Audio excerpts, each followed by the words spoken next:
नमस्कार। यूपी लेखपाल की तैयारी चल रही है, तो आज हम एक बहुत ही जरूरी और सच कहूं तो काफी इंटरेस्टिंग टॉपिक पर बात करने वाले हैं। वो है पर्यावरण, पारिस्थितिकी और आपदा प्रबंधन। चलिए, इसके जो मेन पॉइंट्स हैं ना, उन्हें एकदम आसान भाषा में समझते हैं। तो सबसे पहले सीधा पॉइंट पर आते हैं। भाई, ये टॉपिक इतना जरूरी क्यों है? सिंपल सी बात है, क्योंकि आपके एग्जाम में सीधे सीधे 10 नंबर इसी सेक्शन से आने वाले हैं। और 10 नंबर आप जानते हैं बहुत बड़ा स्कोर होता है। तो आज की ये जो हमारी बातचीत है ना, ये उन्हीं 10 नंबरों को पक्का करने में मदद करेगी। ठीक है, तो चलिए शुरू करते हैं एकदम बेसिक से, है ना। किसी भी टॉपिक को अच्छे से समझने के लिए उसकी नींव मतलब फाउंडेशन मजबूत होना बहुत जरूरी है। तो सबसे पहले इसके जो बेसिक कॉन्सेप्ट्स हैं उन्हीं पर फोकस करते हैं। अच्छा, एक शब्द है जो अक्सर थोड़ा कंफ्यूज कर देता है, वो है पारिस्थितिकी। इंग्लिश में जिसे हम कहते हैं इकोलॉजी। तो सवाल यही उठता है कि भाई, ये है क्या चीज, इसका मतलब क्या है? चलिए समझते हैं इसको। बिल्कुल आसान शब्दों में कहें तो पारिस्थितिकी एक तरह की पढ़ाई है, एक साइंस है। इसमें हम ये स्टडी करते हैं कि जितने भी जीवित जीव हैं, मतलब पेड़ पौधे, जानवर, हम इंसान, वो सब अपने आसपास के माहौल, अपने एनवायरनमेंट के साथ कैसे इंटरैक्ट करते हैं, कैसे एक दूसरे पर डिपेंड करते हैं। मतलब ये जो पूरा जीवन का एक कॉम्प्लेक्स जाल है ना, बस उसी को समझने का विज्ञान है ये। हाँ, और यहीं पर एक और बहुत जरूरी बात समझनी है। दो शब्द हैं, एक है पारिस्थितिकी इकोलॉजी और दूसरा है पारिस्थितिकी तंत्र इकोसिस्टम। लोग अक्सर इसमें कंफ्यूज हो जाते हैं। तो देखिए, इसे ऐसे समझिए।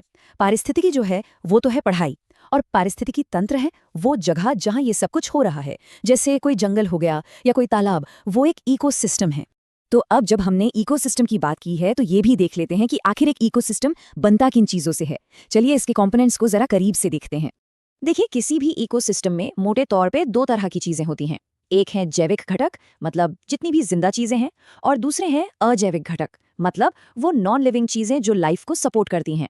अब ये जो जिंदा चीजें हैं ना, इनमें एनर्जी एक चेन की तरह बहती है। इसे ऐसे समझिए, सबसे पहले आते हैं उत्पादक यानी प्रोड्यूसर्स, जैसे कि हरे पौधे। ये क्या करते हैं? ये सूरज की रोशनी से अपना खाना खुद बनाते हैं।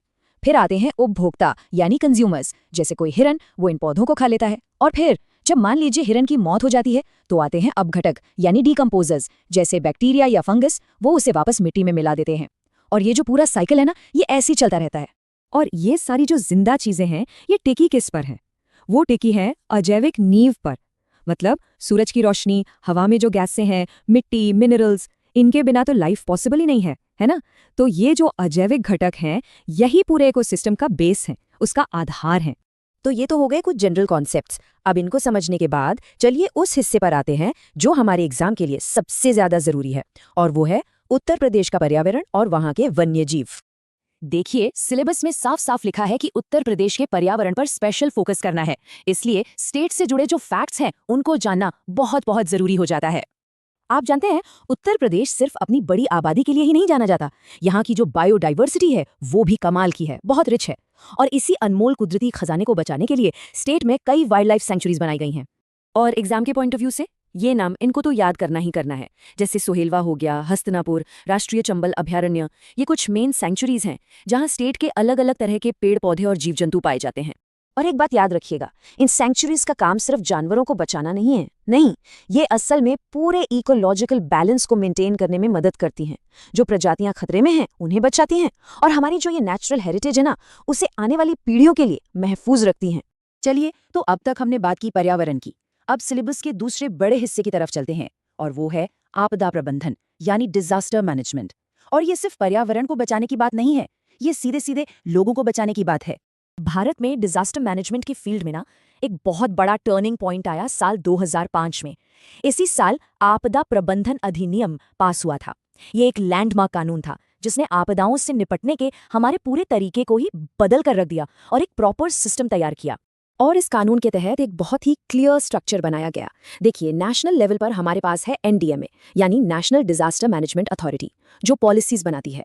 और जमीन पर काम करने के लिए है एनडीआरएफ यानी नेशनल डिजास्टर रिस्पांस फोर्स। और बिल्कुल यही सेम सेटअप स्टेट लेवल पर भी है, एसडीएमए और एसडीआरएफ। ओके, तो हमने काफी कुछ कवर कर लिया है। चलिए अब फटाफट एक क्विक रिकैप करते हैं। ये वो मेन पॉइंट्स हैं जो एग्जाम के लिए बिल्कुल टिप्स पर होने चाहिए। पहला पॉइंट पारिस्थितिकी मतलब पढ़ाई है, और पारिस्थितिकी तंत्र वो जगह है। ये बेसिक डिफरेंस हमेशा याद रखना है। दूसरा, इकोसिस्टम के दो हिस्से होते हैं, जैविक यानी जिंदा चीजें और अजैविक यानी नॉन लिविंग चीजें।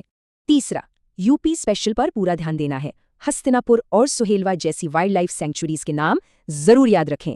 चौथा पॉइंट, वो इम्पोर्टेंट साल, आपदा प्रबंधन अधिनियम 2005। और पांचवा, डिजास्टर मैनेजमेंट का स्ट्रक्चर, नेशनल लेवल पर एनडीएमए और स्टेट लेवल पर एसडीएमए। और आखिर में एक सवाल जिसके बारे में सोचना बहुत जरूरी है। देखिए, एक भावी लेखपाल के तौर पर जमीन पर काम करते हुए अक्सर डेवलपमेंट और एनवायरनमेंट के बीच एक बैलेंस बनाना होगा। तो ये जो समझ आज हमने डिस्कस की है, ये आपको ग्राउंड पर बेहतर और सस्टेनेबल फैसले लेने में कैसे मदद करेगी, इस पर जरूर सोचिएगा। आपके एग्जाम के लिए बहुत बहुत शुभकामनाएं।